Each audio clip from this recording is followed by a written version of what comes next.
Mother's day ஸ்பெஷலாக இன்றைக்கி நம்ம ஒரு முக்கியமான தகவலை பார்க்க போகிறோம். டாக்டர் ஜெயஸ்ரீ சர்மா, எம்பிபிஎஸ் எம்ஆர்சிஓஜி, இவங்க ஹெச்பிவி வேக்சினை பற்றி சொல்கிறாங்க. இந்த வேக்சின் கவர்மெண்ட்டில் கிடைக்குது, கவர்மெண்ட்டில் இலவசமாகவே குழந்தைகளுக்கு போடுறாங்க, இல்லாட்டி ப்ரைவேட்டாகவும் போட்டுக்கலாம். 14 வயசுலேருந்தே இந்த வேக்சின் போட்டுக்கலாம். இந்த வேக்சின் போடுறனால அவங்களுக்கு ஒரு பாதுகாப்பு கிடைக்குது. இதனால் இந்த தகவலை முடிஞ்ச வரைக்கும் எல்லாருக்கும் சொல்லுங்கள். அப்பாயின்மெண்ட் எடுத்துக்கோங்க, டாக்டர்கிட்ட கேளுங்க. உங்கள் குழந்தைகளுக்கு ஒரு பாதுகாப்பு வளையத்தை கொடுங்க. பெண்களுக்கு கர்ப்பப்பையில் வரக்கூடிய ஒரு கேன்சர்.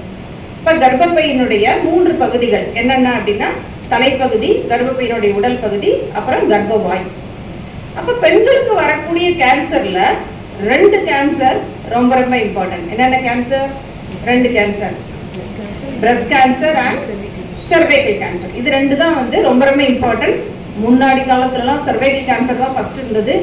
இப்போ பிரஸ்ட் கேன்சர் மிகவும் அதிகமாக இருக்கிறது. ஸோ இப்போ இந்த சர்வைக்கல் கேன்சர் எதனால உண்டாகுது? ஸோ இப்போ ஒரு கேன்சர் வருது அப்படின்னா அதுக்கு பல காரணங்கள் இருக்கும். ஏஜ், மெடிசன்ஸ் எடுக்கிறது, அப்புறம் ஆக்சுவலி இது ஒரு இந்த ஹெச்பிவி வைரஸ்ன்றது it's sexually transmitted virus. So இது மாதிரி அப்போ மேரேஜ் ஆனவங்களுக்கு இது வரதுக்கான வாய்ப்பு இருக்கு.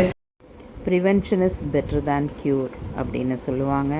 அதனால் உங்கள் குழந்தைகளுக்கு இந்த தடுப்பூசியை முன்னாடியே எடுத்துக்கோங்க.